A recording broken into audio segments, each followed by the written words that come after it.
भारतीय रुपए का गिरावट का जो सिलसिला है दशकों से जारी है। सन 1947 की अगर मैं बात करूं तो एक रुपए एक डॉलर के बराबर होता था, लेकिन आज की डेट में स्थिति यह है कि 87 रुपए प्रति डॉलर तक गिर चुका है। भविष्य में इसके 100 रुपए प्रति डॉलर तक भी पहुंचने की संभावना है।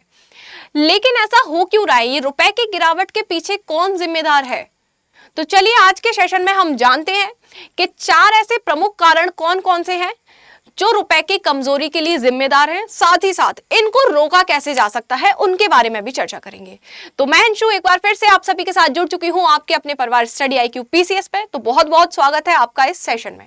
तो शुरुआत करते हैं, जानते हैं कौन से ऐसे मुख्य बिंदु हैं जो रुपए की गिरावट के लिए जिम्मेदार हैं। पहले पॉइंट की अगर मैं चर्चा करूं तो व्यापार घाटा यानी कि ट्रेड डेफिसिट।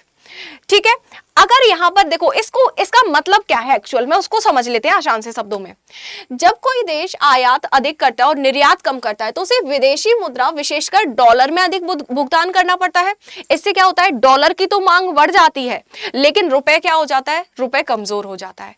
अब यहां पर देखो, यहां पर कुछ फैक्ट्स भी हैं आपके लिए, जैसे कि नवंबर 24 में भारत का व्यापार घाटा 37.85 बिलियन डॉलर तक पहुंच गया था। ये नवंबर रिसेंट डेटा है आपका, नवंबर 2024 का। अब देखो यहां पर कुछ और भी पॉइंट्स आपको दिए गए हैं, जैसे कि आयात जो था नवंबर 2023 की तुलना में 27% की वृद्धि हुई थी। यानी कि यहां पर जो विदेशों से सामान मंगाया जा रहा था, अलग अलग कंट्री से सामान मंगाया जा रहा था हमारे देश में, उसमें इंक्रीमेंट हुआ, यानी कि हमें डॉलर में भुगतान अधिक करना पड़ा। साथ ही साथ निर्यात जो था पिछले साल के मुकाबले 4.85% गिर गया।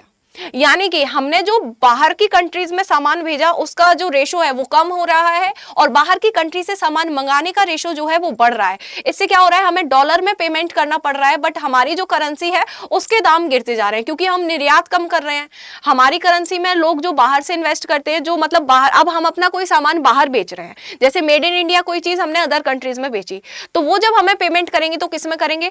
डॉलर में ही तो करेंगे। तो हमारे पास डॉलर आ कम रहे हैं और हमारे पास से डॉलर ज्यादा रहे हैं। तो इसका सीधा सा मतलब है कि इसका इफेक्ट हमारी करेंसी पर पड़ रहा है, यानी कि रुपए की जो वैल्यू है, जो रुपए की कीमत है वो कम होती जा रही है। ठीक है, ये लिखा हुआ है।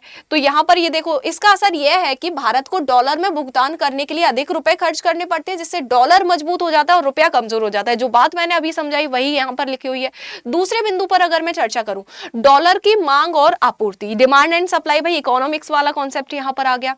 अब अधिक आयात के कारण डॉलर की मांग बढ़ जाती है, जबकि जब डॉलर की मांग अधिक होती है तो आपूर्ति कम हो जाती है। तो इससे क्या होता है? रुपए की मूल्य में गिरावट हो जाती है। अब यहां से क्या हो रहा है? अगर आयात अगर अपन ज्यादा से ज्यादा करते जाएंगे तो डॉलर की जो मांग है वो बढ़ती जाएगी, और डॉलर की मांग बढ़ने से हमारी जो करेंसी है उसकी वैल्यू डाउन हो जाएगी। अब देखो यहां पर एक एग्जांपल भी दिया है, यदि आप चश्मे चीन से खरीदते हैं तो आपको रुपए को डॉलर में बदलकर भुगतान करना पड़ता है।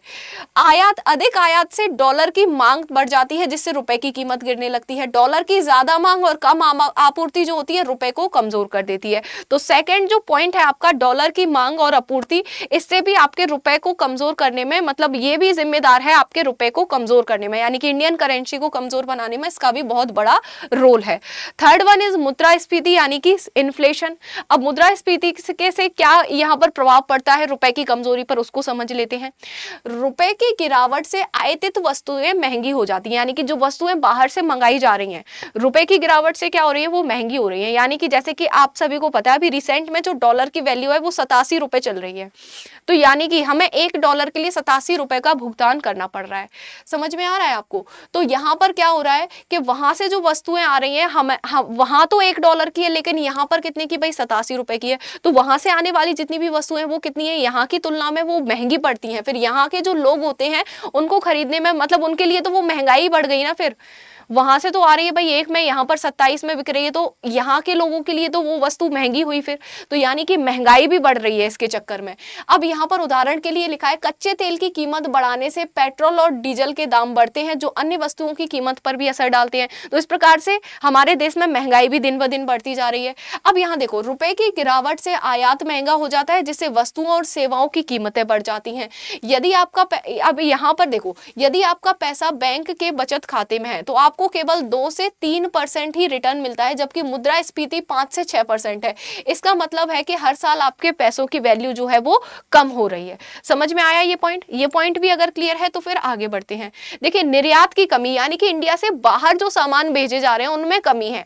अगर निर्यात को बढ़ा दिया जाए तो फिर डेफिनेट सी बात है हमारी करेंसी की भी वैल्यू बढ़ने लगेगी। अब यहाँ पर पॉइंट्स यहाँ पर क्लियर कर लेते हैं। यदि देश का निर्यात पर्याप्त नहीं है तो विदेशी मुद्रा की आमदनी कम होती है, जिससे रुपए पर दबाव बढ़ता है। यानी कि हमारे देश से डॉलर जा तो रहे हैं पर डॉलर आ नहीं रहे। आ क्यों नहीं रहे? क्योंकि निर्यात में कमी है भाई।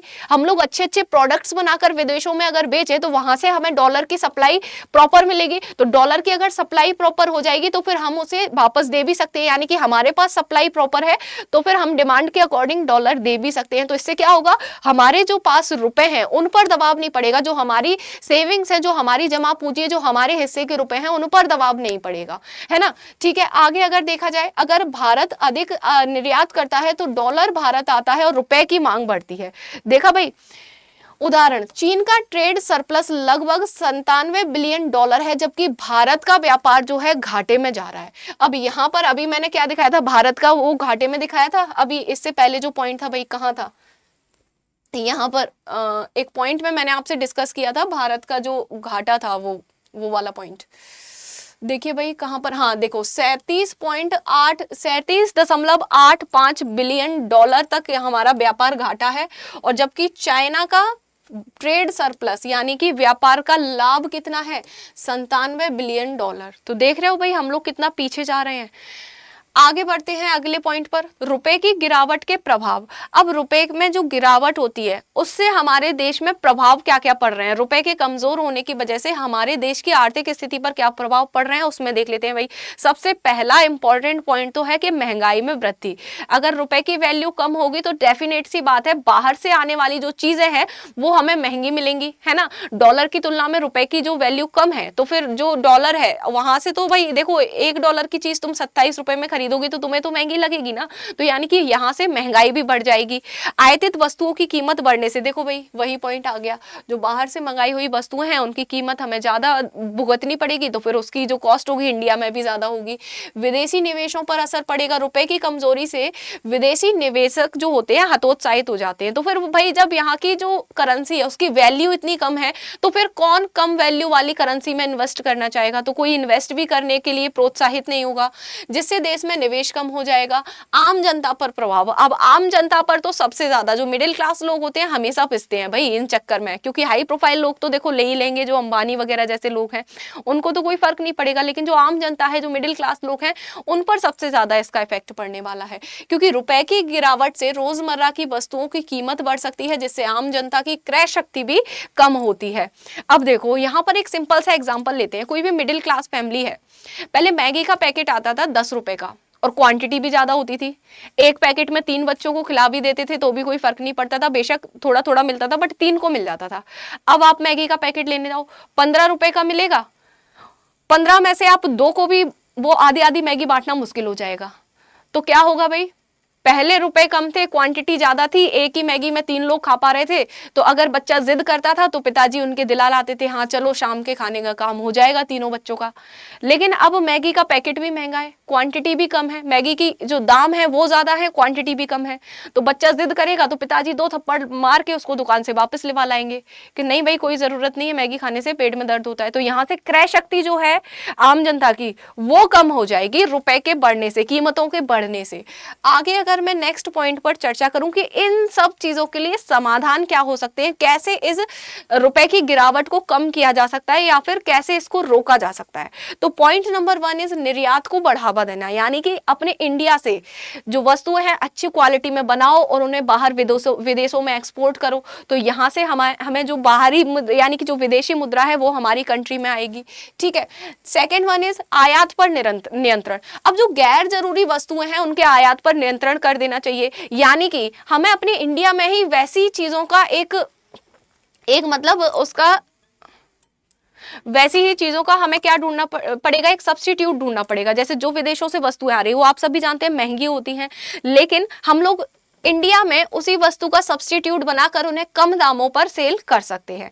ठीक है, आगे अगर मैं बात करूं विदेशी निवेश को आकर्षित करना, भाई बाहर के जो इन्वेस्टर हैं, जो फॉरेनर इन्वेस्टर्स हैं, उनको अपनी कंट्री में इन्वेस्ट करने के लिए आकर्षित करना कि हमारे पास ये बड़ी बड़ी कंपनीज हैं, आप इनमें इन्वेस्ट कर सकते हैं, इससे ये फायदा है। तो ऐसे बड़े बड़े आप लोगों को प्रोजेक्ट पर काम करने चाहिए जिससे विदेशी निवेशक क्या हो, आकर्षित हो हमारे देश में इन्वेस्ट करने के लिए।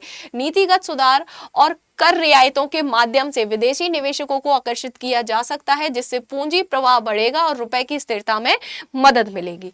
ठीक, आगे अगर मैं बात करूं पॉइंट नंबर 4 पर, आर्थिक नीतियों में तालमेल। अब यहाँ पर जो आर्थिक नीतियां हैं उनमें तालमेल बिठाने की बहुत आवश्यकता होगी, भाई पैसे की जो गिरावट है उसको रोकने के लिए रिजर्व बैंक और सरकार के बीच समन्वय बढ़ाकर मौद्रिक और राजकोषीय नीतियों को प्रभावी कार्यान्वयन सुनिश्चित किया जा सकता है, जिससे रुपए की स्थिरता में सहायक मिलेगी। तो यहाँ पर कुछ आपके संभावित समाधान थे कि इन वजह से आप क्या कर सकते हैं, इन पॉइंट्स के जरिए आप क्या कर सकते हैं, जो रुपए लगातार गिरता जा रहा है उसकी गिरावट में कमी कर सकते हैं। ठीक है, आगे अगर मैं इसके कंक्लूजन पर बात करूं तो कंक्लूजन क्या निकल कर आता है उस पर चर्चा कर लेते हैं। यहाँ पर जो सभी टॉपिक हमने जाना कि रुपए क्यों गिर रहा है, इसके क्या क्या समाधान है, अब इसका पूरा एक निचोड़ जान लेते हैं कि क्या यहाँ से हमारे पास निकल के आया। अब देखो, भारतीय रुपए की गिरावट देश की आर्थिक सेहत के लिए गंभीर समस्या है। सभी जानते हैं भाई, रुपए में लगातार गिरावट होगी तो ये हमारे देश की आर्थिक स्थिति को बिगाड़ कर रख देगी। आगे कह रहा है इसको रोकने के लिए निर्यात बढ़ाने और आयात को कम करने और विदेशी निवेशकों को आकर्षित करने की जरूरत है। ये सारे पॉइंट्स अभी हमने चर्चा करे, उनको समराइज करके बताया गया। यहाँ सही रणनीतियों और योजनाओं के साथ भारत जो है रुपए को मजबूत कर सकता है और वैश्विक अर्थव्यवस्था में अपनी स्थिति को बेहतर बना सकता है। तो यहाँ पर जितने भी सभी इंपॉर्टेंट पॉइंट थे वो हमने डिस्कस किए कि क्यों हमारे इंडिया की करेंसी लगातार गिरती जा रही है, उसको कैसे हम रोक सकते हैं। तो आई होप आप सभी लोगों को ये सेशन काफी मजेदार लगा होगा। ऐसे ही और सेशंस को जानने के लिए, ऐसे ही डिफरेंट और टॉपिक्स और फैक्ट्स को जानने के लिए please do subscribe our YouTube channel study IQ PCS। तो जय हिंद, जय भारत।